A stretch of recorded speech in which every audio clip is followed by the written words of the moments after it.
오늘 말씀은 여호수아입니다. 여호수아 1장 1절에서 9절 말씀인데요. 제가 봉독하도록 하겠습니다. 여호수아 1장 1절에서 9절입니다. 여호와의 종 모세가 죽은 후에 여호와께서 모세의 시종 눈의 아들 여호수아에게 일러 가라사대 내 종 모세가 죽었으니 이제 너는 이 모든 백성으로 더불어 일어나 이 요단을 건너 내가 그들 곧 이스라엘 자손에게 주는 땅으로 가라. 내가 모세에게 말한 바와 같이 물은 너희 발바닥으로 밟는 곳은 내가 다 너희에게 주었노니 곧 광야와 이 레바논에서부터 큰 하수 유브라데에 이르는 헷 족속의 온 땅과 또 해지는 편 대해까지 너희 지경이 되리라. 내 평생에 너를 등에 당할 자 없으리니 내가 모세와 함께 있었던 것 같이 너와 함께 있을 것임이라. 내가 너를 떠나지 아니하며 버리지 아니하리니 마음을 강하게 하라. 담대히 하라. 너는 이 백성으로 내가 그 조상에게 맹세하여 주리라 한 땅을 얻게 하리라. 오직 너는 마음을 강하게 하고 특히 담대히 하여 나의 종 모세가 내게 명한 율법을 다 지켜 행하고 좌로나 우로나 치우치지 말라. 그리하면 어디로 가든지 형통하리니 이 율법책을 내 입에서 떠나지 말게 하며 주야로 그것을 묵상하여 그 가운데 기록한 대로 다 지켜 행하라. 그리하면 내 길을 평탄하게 될 것이라. 내가 형통하리라. 내가 내게 명한 것이 아니냐. 마음을 강하게 하고 담대히 하라. 두려워 말며 놀라지 말라. 내가 어디로 가든지 네 하나님 여호와가 너와 함께 하느니라 하시니라. 아멘.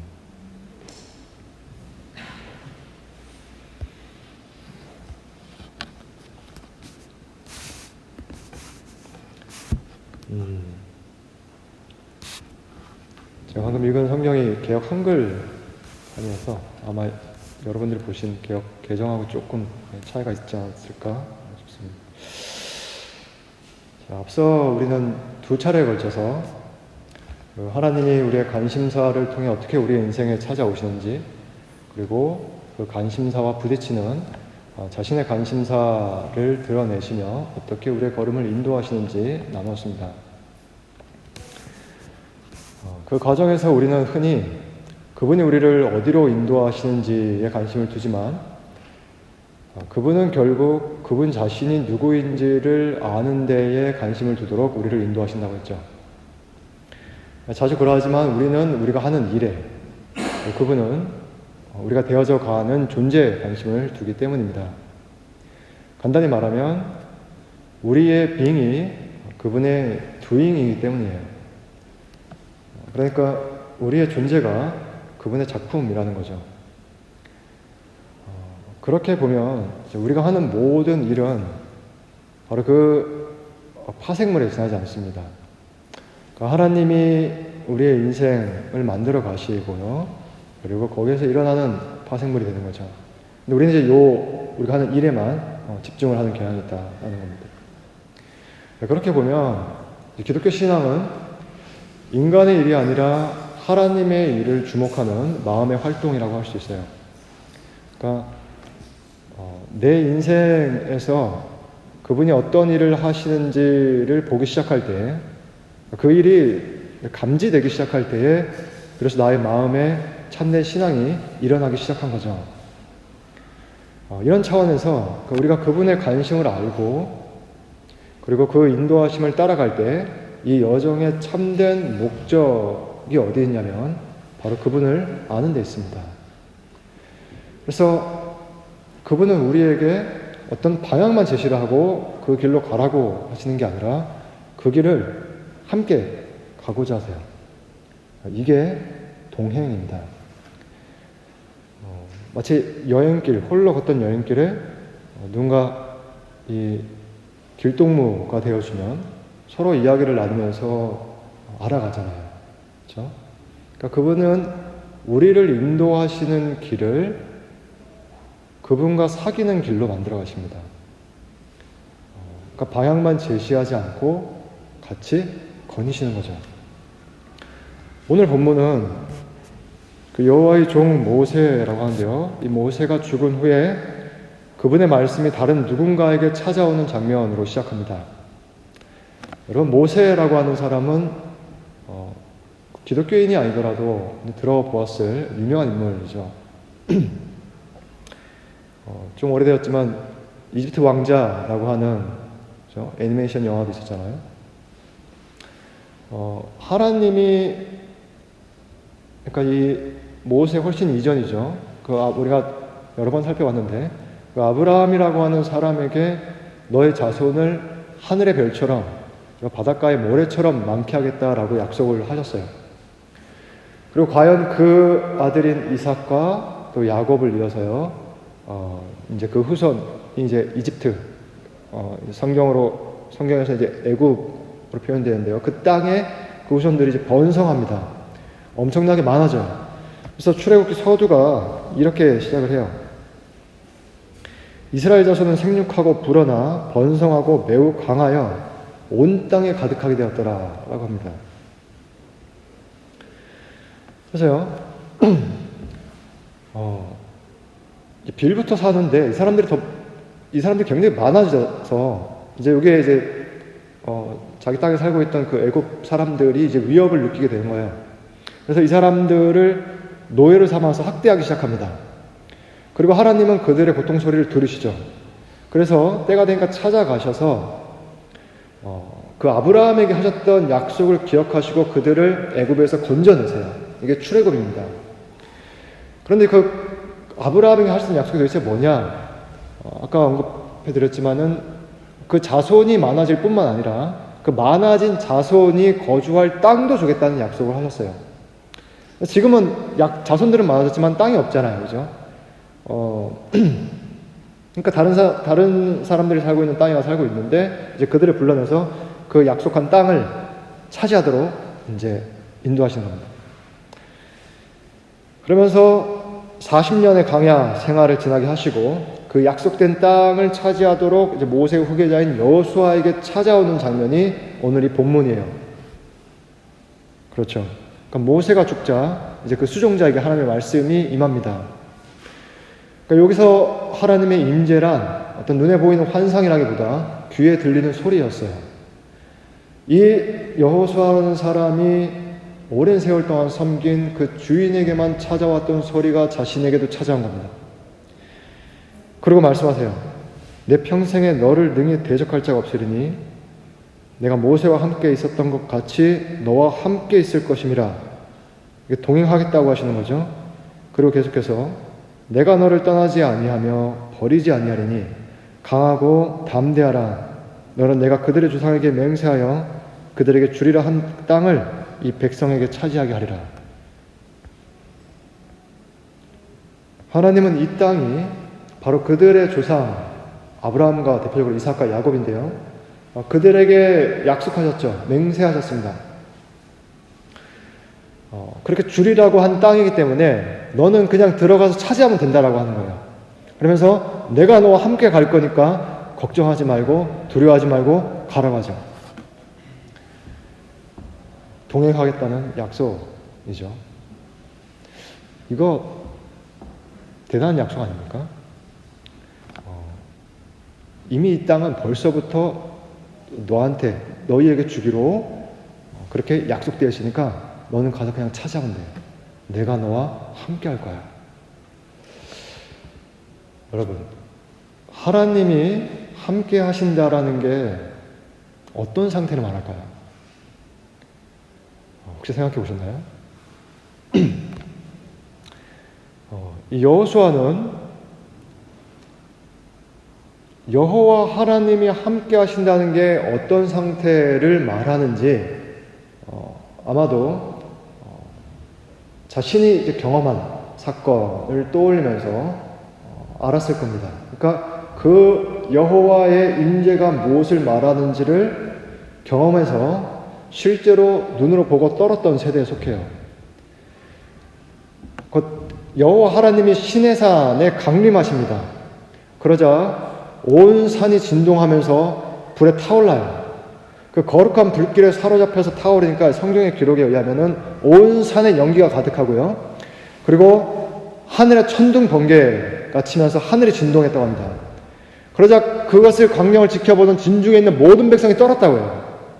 이게 창조주가 자신의 존재를 이 피조 세계에 잠시 드러내는, 그리고 그렇게 드러냈을 때 일어난 결과가 무엇인지를 보여주는 장면입니다. 이게 하나님의 임재예요. 이 광경을 목격한 출애굽 1세대는 다 광야에 엎드려져 죽었습니다. 그런데 여호수아는 그중 살아남은 자에 속해요. 배경은 그렇죠. 이 이스라엘 백성이 출애굽한 지 얼마 안 되었을 때 이제 모세가 앞으로 이들이 차지할 그 땅을 조사하도록 한 12명의 스파이를 파견합니다. 그래서 40일 정도 이제 그 땅을 돌아보다가 돌아오죠. 근데 그 중에 12명 중에 10명은 자신들이 본 관찰은 그대로 보고를 해요. 과연 가니까 이제 이 과실을 가져오죠. 정말 족과 꿀이 흘러서 이렇게 튼실한 과실이 맺히는 땅이 맞습니다. 그런데 그 땅 거주민은 너무 강력하고 성읍도 견고해서 우리는 걔네들에 비하면 메뚜기 같다. 정말 우리가 상대해서는 안 될 사람들 같습니다. 라는 식으로 보고를 해요. 그러다 이에 반대하면서 무슨 소리냐 그게. 하나님이 주시기로 약속한 땅이니까 들어가서 차지해야 되는 게 아니냐라고 이제 발언을 한 사람이 이제 여호수아와 그와 함께 갔던 갈렙이라는 사람입니다. 그때 이렇게 말을 해요. 여호와께서 우리를 기뻐하시면 우리를 그 땅으로 인도하여 들으시고 그 땅을 우리에게 주시리라. 이는 과연 젖과 꿀이 흐르는 땅이니라. 다만 여호와를 거역하지는 말라. 또 그 땅 백성을 두려워하지 말라. 그들은 우리의 먹이라.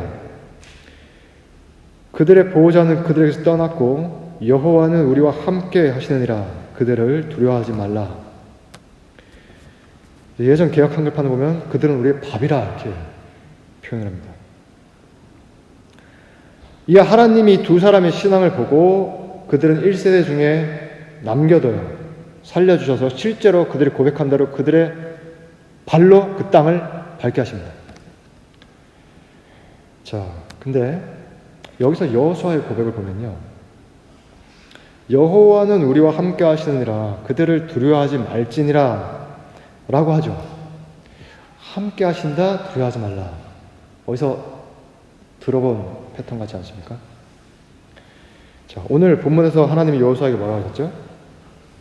내가 너와 함께 하리니 두려워하지 말라. 라고 합니다. 함께 하리라. 고로 두려워 말라. 이 동일한 패턴으로 이 여호수아가 고백한 내용대로 하나님께서 약속하시는 거죠.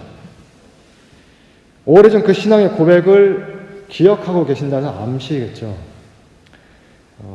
사실 우리의 어떤 나눔이나 간증도 마찬가지인데요. 우리는 시간이 지나면은 잊을 수 있어요. 그죠? 혹 기억이 나지 않을 수는 있습니다. 그러나 하나님이 그 신앙의 고백대로 이루어가시는 일이 얼마나 많은지 몰라요. 돌아오는. 여호수아도 이제 그런 거죠. 그런데요, 과연 이 사람이라고 해서, 그러니까 이 여호수아가 그 과거에 그 10명의 스파이가 보았던, 관찰했던 사실을 이 사람이 알지를 못했을까요? 이 사람은 자기 눈으로 보고 관찰한 대로 판단할 만한 그러한 어떤 지각이 약했을까요? 그렇지 않죠, 그죠? 여호수아도 똑같은 광경을 봤습니다. 그래서 그 기골이 장대한 그 민족, 거기에 거주민과 그리고 성읍이 얼마나 견고한지, 그냥 이들은 광야를 돌아다니면서 그냥 나그네 같이 그냥 텐트를 치고 살았잖아요. 근데 그 오랜 세월 동안 견고한 성읍을 구축해서 살아가고 있는 그 백성들을 봤을 때 두려운 마음 충분히 들 수 있죠. 충분히 겁을 내고 두려워할 만한 이유가 여호수아에게도 있었습니다. 그런데 동시에 이 사람에게는 하나님이 함께 하신다는 것이 무엇인지를 알만한 그러한 기억도 있었죠. 그러니까 온 산이 불에 붙고 진동할 만큼 여호와 하나님이 함께 하신다는 것이 얼마나 두려운 일인지를 아마 떠올리면서 몸으로 그 사실을 기억했을 겁니다.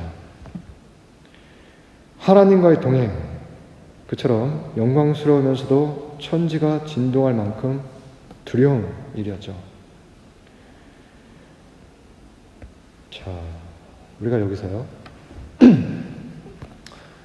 잠시 이 사고 실험을 한번 해봅시다. 여러분은 지금 이 상황 속에 있는 여호수아예요. 하나님이 여러분에게 내가 이 땅을 주기로 약속했으니까 이 땅으로 들어가서 너는 저들과 싸워 이 땅을 정복하라고 하십니다. 가라고 하세요. 자, 그러면 나는 지금 내가 어디로 가야 할지는 알아요. 그죠? 하나님이 가라고 하시는 것이 분명해요. 그 약속된 땅으로 가야죠. 그런데 그 하나님이 정말 나와 함께 하신다는 건 어떻게 알죠? 그 사실은 어떻게 확인할 수 있습니까? 정말로 이 하나님이 그 눈에 보이는 분이어서 내가 가끔씩 불안할 때 뭐 옆에서 내 손을 잡아준다든가 아니면 고개를 돌리면은 나를 향해서 미소를 지어준다든가 뭐 그런 일을 하시진 않잖아요. 이분이 동행하신다라는 것을 어떻게 알 수 있나요? 이게 지금 여호수아의 상황 아닙니까?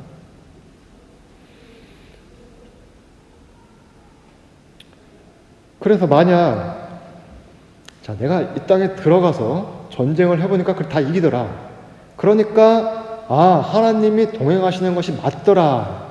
자 이렇게 지나간 여정을 회고해야만 고백할 수 있는 그런 동행을 하나님께서 말씀하시는 걸까요?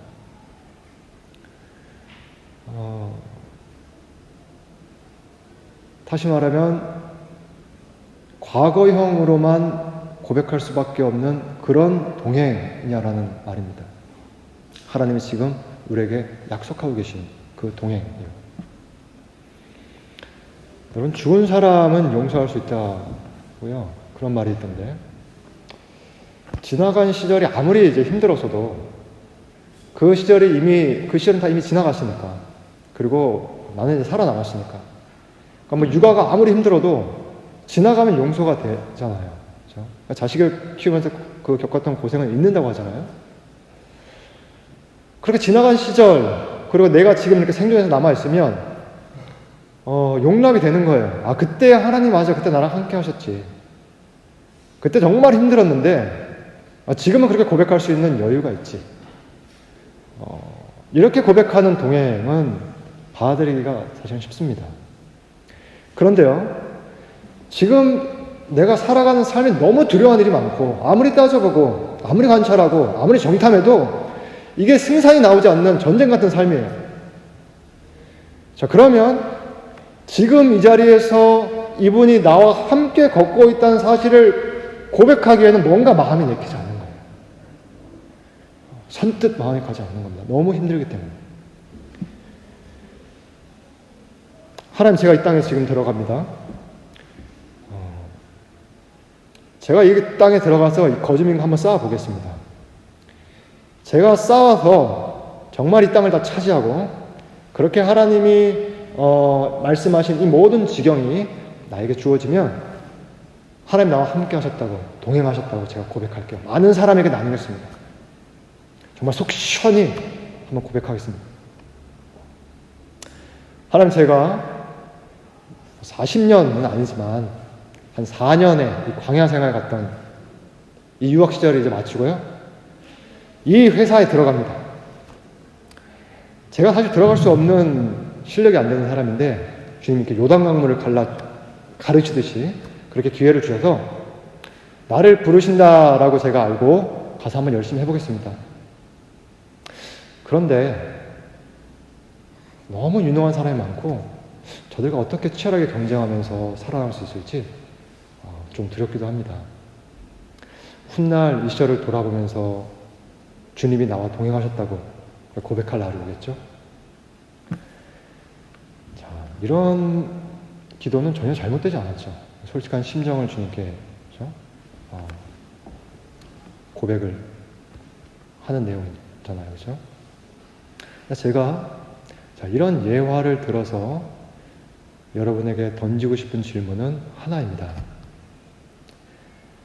주님과의 동행이 여러분에게는 과거형입니까? 아니면 현재형입니까? 그분과의 동행은 혹시 언제나 과거형으로만 고백되지 않습니까? 지나온 인생길을 돌아봐야만 알 수 있는, 혹은 기대했던 결과를 확인해야만 고백할 수 있는 그런 동행이 아니었냐라는 말입니다. 하나님은 말씀하시죠. 내가 지금 너와 함께 걷는다고요.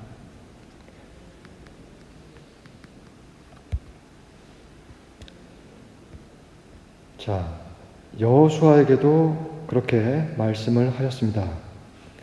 모세와 함께 있었던 것처럼 내가 너와 함께 있겠다고요. 너를 떠나지 않겠다 하십니다. 동행하겠다는 약속이죠. 자, 그런데 여기서요, 문득 어떤 책을 언급하세요.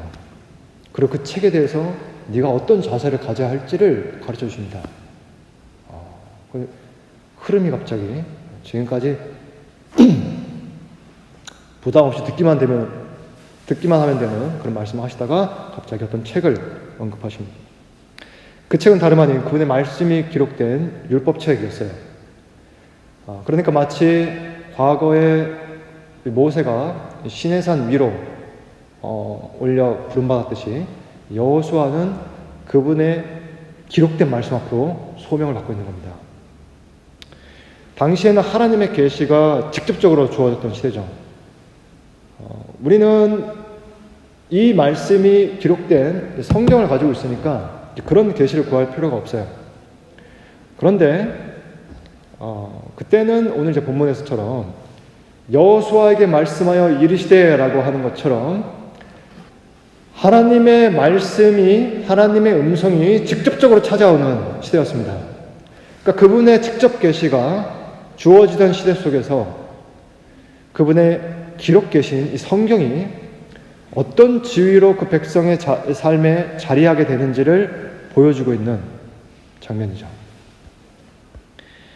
다시 말하면 하나님의 말씀이 문자로 기록되어 우리에게 주어질 때 그 기록된 말씀이 갖는 권위가 바로 저들이 들었던 말씀이 갖는 권위와 동일하다는 사실을 이 말씀의 주체가 되시는 하나님이 직접 확인시켜주는 대목이 바로 이 본문입니다. 이렇게 말씀하시죠. 이 율법책을 네 입에서 떠나지 말게 하며 주야로 그것을 묵상하여 그 안에 기록된 대로 다 지켜 행하라. 그리고 덧붙이세요. 그리하면 네 길이 평탄하게 될 것이며 네가 형통하리라. 뭔가 이상해요.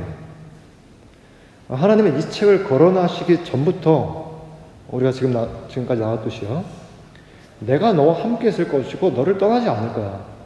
내가 너와 동행할 테니까 걱정하지 말고 들어가서 땅을 차지해. 평생에 너를 능히 이길 자가 없을 거야. 까지 이렇게 말씀하셨는데 여기서 자, 이 책을 마치 어떻게 대하냐, 이 책에 기록된 말씀을 어떻게 대하는지에 따라서 마치 앞선 약속의 실행 여부가 걸려있는 것처럼 말씀하신다는 거죠. 이런 의문을 우리는 갖게 되는 거예요. 아니, 조상들에게 맹세하신 땅을 주시겠다면서, 그러니까 너와 함께 할 테니까 두려워하지 말고 들어가서 차지하라고 해놓고서는 이제 와서 이렇게 조건을 내 것이다. 그러면 그렇지. 내 이럴 줄 알았어. Too good to be true. 진짜라 하기엔 너무 좋은 그런 표현이죠. 진짜라고 하기엔 너무 좋은 말이었어.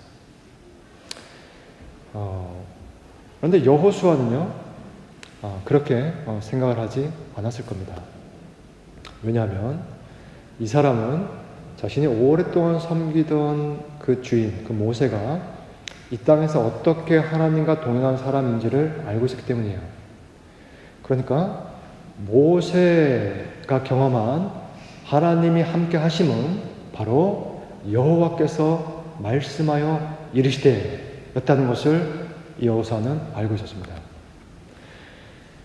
다시 말해 동일하신 그 하나님의 말씀이 이제 문자로 기록되어서 자기 앞에 주어졌을 때 그는 그 기록된 말씀과 더불어 삶이 바로 그 주인에게 말씀하심으로써 함께 하신 하나님이 자신과도 함께 하시는 방식임을 알았던 거죠. 그러므로 그 말씀과 더불어 삶이 내 하나님 여호와가 너와 함께 하느니라 임을 알게 하시고자 하나님은 그를 기록된 말씀 앞으로 부르고 계신 겁니다. 여기서 하나님은 자신의 말씀을 우리 삶에 두심으로써 그분 자신이 우리와 함께 하신다는 원리를 가르쳐주고 계신 거예요. 자, 따라서 이 율법책을 네 입에서 떠나지 말게 하며 주야로 그것을 묵상하여 그 안에 기록된 대로 다 지켜 행하라. 그리하면 네 길이 평탄하게 되며 형통하리라 라고 할 때 이 그리하면은 문법적으로는 인과관계, 원인과 결과를 나타내는 수식이지만 신학적으로는 등가관계를 함축하고 있는 표현입니다. 무슨 말이냐? 하나님의 기록된 말씀과 더불어 살면 후속적으로 그분이 함께하는 결과가 따라오는 게 아니라 그분의 말씀과 더불어 삶이 이 땅에서 그분과 동행하는 삶이라는 거죠. 그것이 곧 형통이요 평탄입니다. 그런 의미에서 하나님의 말씀을 읽고 묵상하고 행하는 삶은 그저 가나안 땅에 들어가기 위해서 요청되는 어떤 수단이 아니라 바로 그것이 목적이었던 거예요. 왜냐하면 하나님 나라는 그 어느 특정한 땅이 아니라 그분의 말씀과 더불어 사는 백성이 있는 자리에 세워지기 때문입니다.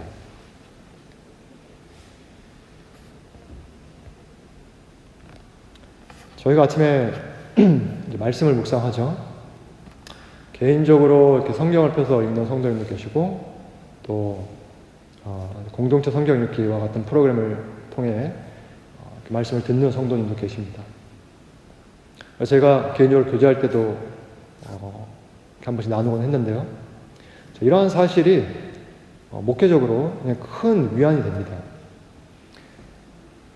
왜냐하면 목회 사역이란 이 목회자 개인을 따라가게 하는 일이 아니라 결국에는 참된 목자이신 그분과 동행하도록 도와주는 일이에요. 그렇기 때문에 하루하루 각자 일상에서 그분의 음성을 찾아가고 그 발을 맞춰가는 일이 얼마나 큰 위안이 되는지 모릅니다. 그러면 목회자가 결국은 먼저 그분과 동행을 해야겠죠. 그렇죠. 설교도 마찬가지예요. 설교는 전달하는 자의 마음이 아니라, 그러니까 지금 저희가 설교를 하면 저의 마음이 아니고요. 이 청중과 동행하는, 그러니까 여러분과 동행하면서 여러분에게 말을 걸어오시는 바로 그분의 마음이 여러분의 귓가에 잘 들리도록 해설해주는 일일 뿐입니다. 그렇죠. 지난주일에 있었던 일인데요. 교회에 도착을 하니까 두툼한 우편물 하나 도착해 있었어요. 제가 대표로 사역을 하니까 제 이름을 붙여서 보냈겠죠. 한국에서 제가 알지 못하는 분이 이제 보낸 우편물이었는데요. 그날 이제 모임을 마치고 이제 가는 길에 한번 뜯어보았죠. 그때 우리 문집사님도 같이 계셨는데요. 거기 보니까 한 100장도 넘을 거예요. 이 A4 용지, 엄청 많은 A4 용지에 한 1000개 이상의 설교 제목과 설교 본문이 나열되어 있더라고요. 그게 다였어요. 그러니까 이게 뭔가 싶었죠. 그래서 생각을 해보니까 이게 수많은, 그러니까 이 운송료가 한 몇만 원이 되더라고요. 근데 이런 우편물을 보낸 목적이 뭘까 생각하다가 이게 혹시 대개 이제 형편이 어려운 이민교회에 이런 주제로 이렇게 설교를 할 수 있으니까 뭔가 참고하라는 식으로 도움을 제공하려고 하는 걸까? 라는 생각도 들더라고요. 근데 만약 이제 그런 의도라면 뭔가 번지수를 잘못 찾았다 라는 생각이 들었습니다. 차라리 이제 그런 그 용지 또는 잉크, 운송에 들어가는 비용을 아껴서 선교비로 사용했다라면 더 좋았을 뻔했어요. 설교는 내가 알지도 못하는 어떤 메시지를 어디든가 가져와서 전달하는 행위가 아니죠. 그렇죠? 설교자가 직접 말씀을 준비해야 합니다. 그런데요, 여기서 설교자 자신의 마음이 아니라 청중과 동행하고 있는 그분의 마음이 고스란히 전달되도록 설교자의 마음은 깨워져야 해요. 비워져야 합니다. 그래서 가끔씩 찾아온 유혹이 뭐냐면 어떤 본문에 대한 개인적인 생각, 깊어지는 그런 어떤 사상, 그런 아이디어를 전달하고 싶은 유혹이 찾아오면 멈춰야 돼요. 그러니까 나는 좀 이렇게 깊이 있게 진전되는 이런 메시지를 전하고 싶은데 때로는 몇 번씩 반복했는데 이 간단한 메시지를 전하라고 뭔가 마음을 이끄실 때가 있다는 거죠. 바울도 내가 너희에게 같은 말을 쓰는 것이 이 수고로움이 없다라고 이렇게 말을 했는데요. 뭔가 이제 교회에 꼭 이제 필요한 메시지겠죠. 그렇게 해서 뭔가 반복적으로 들려지기를 원하실 때 그런 어떤 마음이 발생하지 않을까 싶습니다. 그러니까 내가 전하고 싶은 종류의 메시지를 내려놓고 주님이 이끄시는 메시지를 전달할 때요, 이게 음악으로 치면 그 변주라고 할까요? 그러니까 동일한 악장인데 완전히 다른 그러한 어떤 표현으로 이렇게 울림이 주어지는 것처럼 그럴 때 전달하는 자가 놀라게 되는 경험을 하게 됩니다. 저는 이제 이런 깨달음이죠. 나의 입술은 그저 하나의 악기, 그냥 도구에 불과했구나. 이거를 연주하는 분이 따로 계셨구나 라는 거예요. 자, 제가 무슨 말씀을 드리고 싶어서 제가 이런 이제 내용을 여러분들에게 이렇게 전할까요? 우리가 노력해 가면서 하루하루 말씀을 읽고 또는 듣고 하는 그 말씀 생활 있지 않습니까? 우리가 그렇게 지속해가는 말씀 생활이 사실은 우리의 퍼포먼스가 아니라는 겁니다. 이 말씀을 내가 읽고 혹은 듣고 생각하면서 그 말씀과 더불어 살 때에 이 말씀이 우리 각자의 인생 결에 맞도록 그렇게 화음이 일어나도록 연주하시는 분이 계시다는 거예요. 바로 그분의 퍼포먼스입니다. 그래서 하루하루 읽고 생각하고 듣는, 그래서 늘 반복되는 것 같은 그 말씀이지만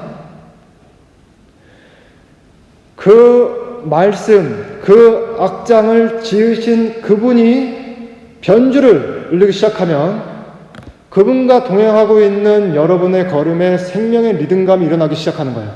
그래서 사랑할 수 없었던 자들을 사랑하게 되고요, 섬길 수 없었던 자들을 섬기게 됩니다. 그러면서 그분과 동행하여서 어디로 가든지 그분이 나에게 약속하신 그 땅을 누리게 되는 거죠.